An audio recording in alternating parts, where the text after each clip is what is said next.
8 फरवरी 2024 की ये बात है। उत्तराखंड की पुलिस और प्रशासन नैनीताल जिले की कस्बा या शहर कह सकते हैं हल्द्वानी। वहां पर एक थाना लगता है बनभूलपुरा। वहां पर पुलिस प्रशासन टीम जाती है। दरअसल टीम को हटाना था। अतिक्रमण अतिक्रमण हटाने के बाद मजार और मदरसा भी सामने पड़ जाता है और इसी बात को लेकर कहासुनी शुरू हो जाती है और देखते ही देखते हिंसा फैल जाती है। हिंसा कुछ इस कदर फैल जाती है कि आगजनी फैल जाती है। साथ ही जो जिसके हाथ में आ रहा था वो पुलिस और प्रशासन पर वैसे ही मारने की कोशिश कर रहा था। जवाबी कार्रवाई में पुलिस को गोलियां चलानी पड़ रही थी और देखते ही देखते ही लगातार गोलियां चल रही थी। कहीं कोई वाहन जल रहा है, कहीं किसी का घर जल रहा है, कहीं किसी का नुकसान हो रहा है और इसी बीच में लगभग 6 लोग इस हिंसा में मारे जाते हैं। 200 से ज्यादा लोग गंभीर रूप से घायल हो जाते हैं। हिंसा को पुलिस प्रशासन ने किस तरह से शांत कराया, किसी तरह से शांत कराया। शांत कराने के बाद इसी बीच में जो घायल होते हैं उनको उपचार के लिए हॉस्पिटल पहुंचाया जाता है और जो लोग मर जाते हैं उन लोगों को पोस्टमार्टम हाउस पहुंचाया जाता है। इन सब का पोस्टमार्टम चल रहा था। डॉक्टर साहब पोस्टमार्टम कर रहे थे और पोस्टमार्टम करते करते डॉक्टर साहब की एक लाश पर नजर पड़ती है। उस लाश को देखने के बाद वो तुरंत ही पुलिस के पास फोन करते हैं। कहते हैं कि मैं एक लाश देख रहा हूँ। इस लाश को देखने के बाद कुछ मुझे अटपटा नजर आता है। ऐसा लगता है जैसे कि ये हिंसा में नहीं मारा गया है बल्कि इसके साथ कुछ और हुआ है।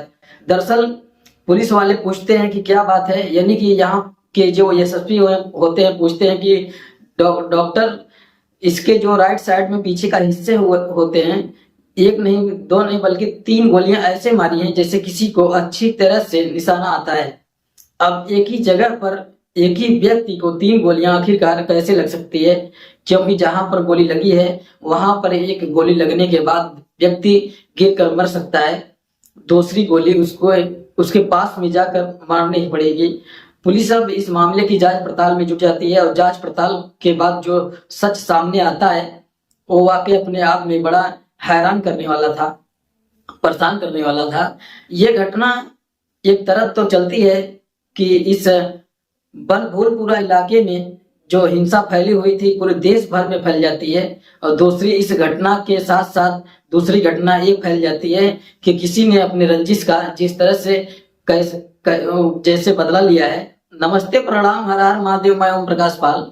आज की जो सच्ची घटना मैं आपको सुनाने जा रहा हूँ ये सच्ची घटना है उत्तराखंड प्रदेश का एक जिला है नैनीताल और नैनीताल का ही एक शहर है जिसका नाम है हल्द्वानी। दरअसल एक व्यक्ति है जिसने 10 फरवरी 2024 को, जो कि बिहार प्रदेश के जिला आरा और इलाका लगता है भोजपुरा, उसी भोजपुरा इलाके का एक गांव लगता है छीने गांव। नाम है अंकित कुमार। वो फोन मिलाता है, हालांकि वो पहले भी कई बार कोशिश कर चुका था फोन मिलाने की, लेकिन फोन लग नहीं रहा था। वो परेशान हो जाता है।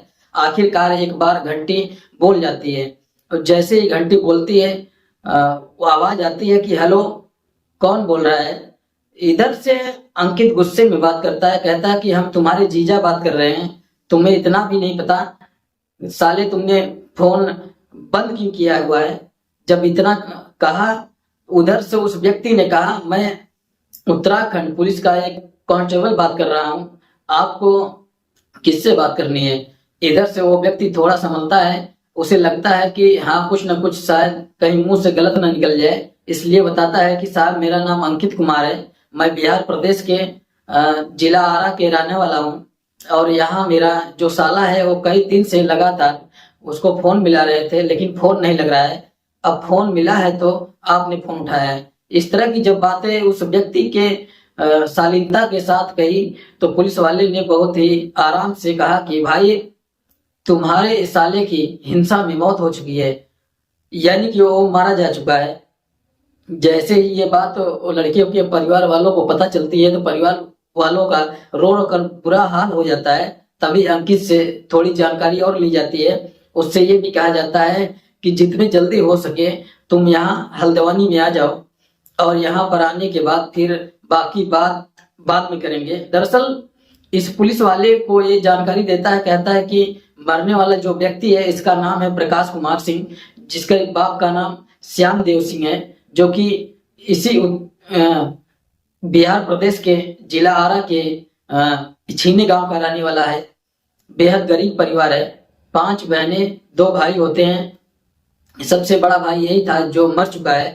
5 बहनों में 3 बहनों की शादी हो चुकी है और 2 बहनें और एक छोटा भाई अभी कुंवारा है। घर को पैसे भेजता था। बाप और माँ मेहनत मजदूरी करके इधर उधर खेतों में काम करके अपने परिवार का भरण पोषण करते हैं।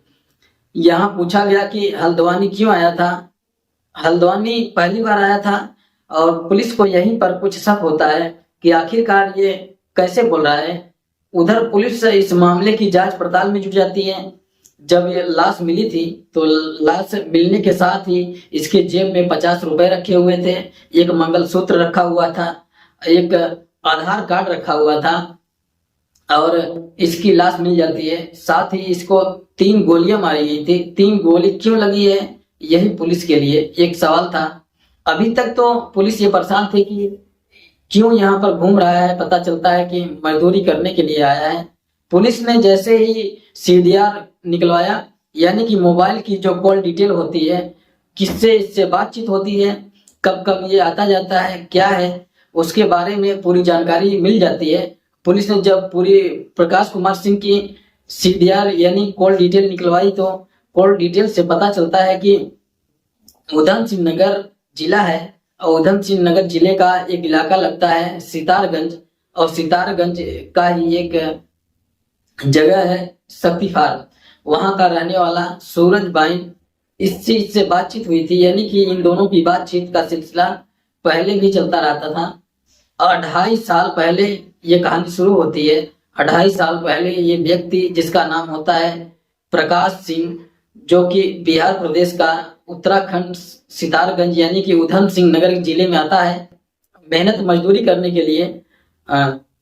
और इसी सूरजबाइन से इसकी दोस्ती हो जाती है। जब दोस्ती गहरी हो जाती है तो इस मजदूर लड़के का, जो कि प्रकाश सिंह उसका नाम होता है, सूरज के घर पे आना जाना शुरू हो जाता है। जैसे ही सूरज के घर पे आता था तो सूरज के परिवार वाले इस लड़के को बहुत ज्यादा लगाव रखते थे और ग्रेजुएशन पूरा करने के बाद वो यहाँ से निकल आता है, यानी कि सीधा यहीं पहुंच जाता है मजदूरी करने के लिए, कुछ नौकरी की तलाश में। लेकिन नौकरी मिलती नहीं है, इसलिए मजदूरी करता है। अपनी कहानी बताता है तो सूरज को उस पर दया आती है और कहता है कि ठीक है, तुम मेरे घर आया जाया करो, कोई दिक्कत नहीं है। लेकिन इस सूरज की बहन होती है जिसका नाम प्रियंका होता है। प्रियंका से ये पहले तो दीदी नमस्ते करता था, लेकिन पहले दोस्ती हो जाती है और फिर प्यार हो जाता है और मौका पाते ही एक दूसरे के साथ शारीरिक संबंध भी स्थापित कर बैठते हैं। जब मन करता था, जब मौका मिलता था, तब एक दूसरे के साथ शारीरिक संबंध बनाते थे। और इस बात की जानकारी न तो लड़की के परिवार वालों की थी और न ही लड़के से जुड़े हुए घर वालों की को थी। अब आराम से मजदूरी करता था और इसके घर भी आता जाता था। लेकिन मौका पाते ही इस लड़के ने, जिसका नाम प्रकाश होता है, प्रकाश ने अपने दोस्त की बहन यानी प्रियंका की कुछ अश्लील फोटो, अश्लील वीडियो अपने मोबाइल में उतार लिया। और शुरू में तो वो अपने मर्जी से साथ आती थी, लेकिन कुछ वक्त बीतने के बाद वो मना करती थी। तो उसने उसके फोटोग्राफ्स और उसका वीडियो दिखाया और कि अब तो तुम्हें आना ही पड़ेगा। जब आने लगी तो मजबूरी में आने लगी और उसके बाद उसको ब्लैकमेल करना शुरू कर दिया। यानी कि अब मौका मिलता था, क्योंकि गरीब आदमी था, उसने पैसे उतारने शुरू कर दिए। उसने कहा मुझे पैसे चाहिए। जब बात पैसे की आती है तो ये दूर हटने की कोशिश करती थी। और इसी बीच में इसको अपने जाना था बिहार, और बिहार जाता है। बिहार वहीं से प्रियंका को फोन करता था, मैसेज करता था, उससे बातचीत करने की कोशिश करता था। कहता कि मुझे पैसे चाहिए और पैसे नहीं दोगे तो मैं तुम्हारे इन फोटो, इन वीडियो को वायरल कर दूंगा। जब प्रियंका इसकी लगातार डिमांड से परेशान हो जाती है तो अपने पति से बताती है, और पति का नाम होता है वीरेंद्र सिंह, और जो कि चौलिया एक थाना लगता है, वहां पर वो कांस्टेबल होता है। यानी कि ये महिला शादीशुदा थी और शादीशुदा होने के बाद भी एक व्यक्ति यानी मजदूर के साथ प्रेम प्रसंग में बंध जाती है, उसके साथ शारीरिक संबंध बना लेती है और एक अनैतिक रिश्ते में बंध कर ब्लैकमेलिंग का लगातार शिकार हो रही थी। और जब हद से ज्यादा बात आगे बढ़ जाती है तब अपने पति को बताती है और पति उसका सोचने पर मजबूर हो जाता है कि आखिरकार करें तो क्या करें। तब एक प्लान बनाया जाता है। प्लान उनसे कहते हैं कि ठीक है, इस व्यक्ति को बुलाओ और अपनी पत्नी से कहता है कि जब तुम इससे फोन पर बातचीत करोगी तो उससे कहना कि मैं तुमसे शादी करना चाहती हूँ और मैं अपने पति को छोड़ना चाहती हूँ। जैसे ही प्रियंका से ये बात कही गई और प्रियंका इस बात को लेकर तैयार हो जाती है, क्योंकि उसके पति ने जो कहा था उससे को वो करना ही था, नहीं करती तो शायद पति उसका कुछ और तरीका अपनाता। अब 6 फरवरी 2024 को तय हो जाता है और उसके आने का, यानी कि वो बिहार से चलता है सीधा उत्तराखंड के लिए और उत्तराखंड पहुंच जाता है। उत्तराखंड यानी 2 दिन में पहुंच जाता है। 8 फरवरी 2024 को उसे बुलाया जाता है हल्द्वानी।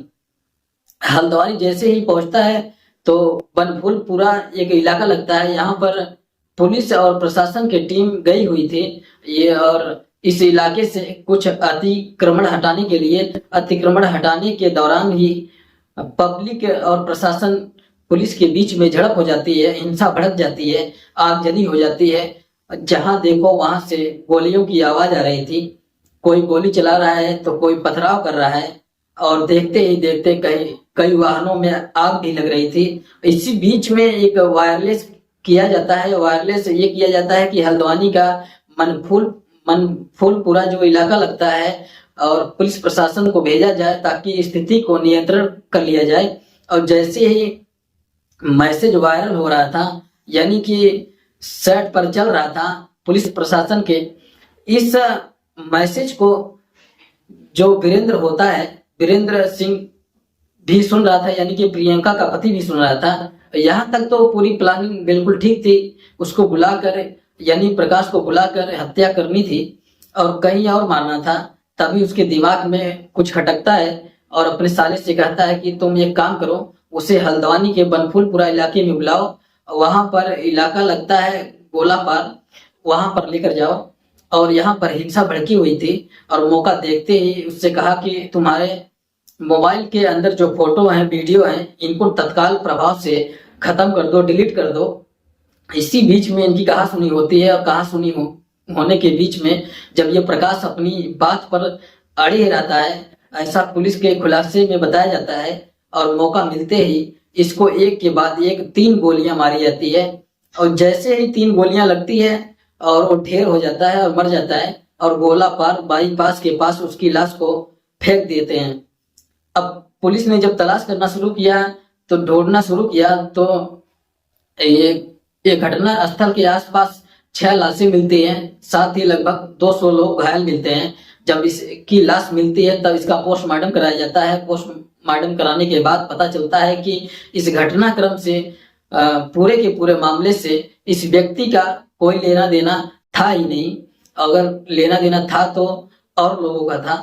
ये तो सिर्फ प्रेम प्रसंग के, यानी कि अवैध संबंध के वजह से मारा गया। इसी बीच में जब एसएसपी ने इस घटनाक्रम का खुलासा किया तो जब उसे पता चलता है कि मुख्य आरोपी जो होता है वीरेंद्र सिंह, जो कि गांव ओला वृद्धि खटीमा उधम सिंह नगर के जिले का रहने वाला होता है। प्रियंका उसकी पत्नी होती है जो कि ओला वृद्धि गांव की रहने वाली होती है, उधम सिंह नगर में लगता है। इसका साला होता है जिसका नाम सूरज बाई होता है और साले का एक दोस्त होता है जिसका नाम प्रेम सिंह होता है और साथ ही एक और साथी होता है जिसका नाम नईम खान होता है। इन 5 लोगों के खिलाफ पुलिस ने गंभीर धाराओं में मुकदमा दर्ज कर लिया और साथ ही प्रियंका अभी पुलिस के कस्टडी से फरार है और उनको ढूंढने की लगातार कोशिश की जा रही है। जो चारों पुरुष हैं उनको गिरफ्तार कर लिया गया है। अब प्रियंका की पूरी कहानी, बाकी जो बची कहानी है वो बताएगी। क्या वो आके सचमुच उससे ब्लैकमेल कर रहा था या उसने अश्लील वीडियो फोटो बनाए थे या फिर उसके पति वीरेंद्र सिंह को उसकी पत्नी के और उस मजदूर के अवैध संबंधों के बारे में पता चल गया था, इसलिए अपने साले के साथ मिलकर उसने पूरे घटनाक्रम को अंजाम दिया है। जो भी होगा वो प्रियंका के बयानों के आधार पर ही होगा। आगे कहानी पता चल सकेगी। और जब कहानी पता चलेगी वो कहानी आपको सुनाई जाएगी। दोस्तों, इस पूरे घटनाक्रम को सुनाने का उद्देश्य है किसी को परेशान करना नहीं है, किसी का दिल दुखाना नहीं है, बल्कि आपको जागरूक करना है, आपको सचेत करना है। और जहां भी रहें सुरक्षित रहें, स्वस्थ रहें, अपना ध्यान रखें। जय हिंद, जय भारत।